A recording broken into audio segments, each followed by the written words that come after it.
Quando stai giù e qualcosa non va, chiudi gli occhi ed io sono qua. Ascolta la voce del mio tenero cuore, che vuole darti conforto con queste parole.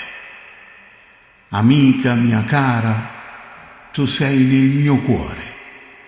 Siamo vicini o siamo lontani, quello che conta è volerci bene. Noi siamo due amici, due persone felici. L'amicizia ci lega, ci nutre e ci appaga.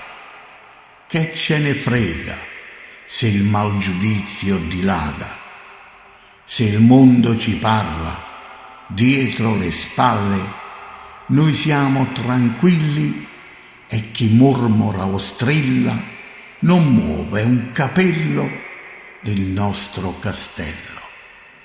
Tu sei una persona tra quelle più belle, un'amica speciale e una sorella. Chi pensa al contrario è nostro avversario, ma non vedrà mai il nostro calvario. Noi siamo due amici semplici e uniti, ma non siamo mai stati troppo capiti.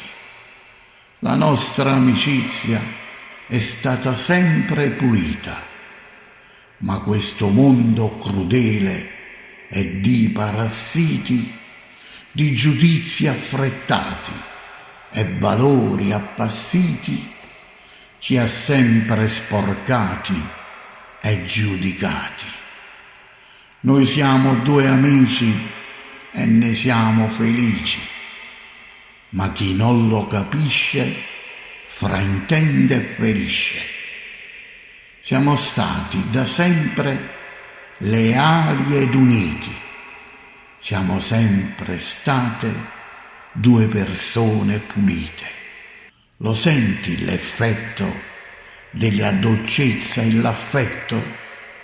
Lo senti il mio garbo e il mio rispetto? E allora dai retta alla voce del cuore e convinciti che l'amicizia è il più grande tesoro.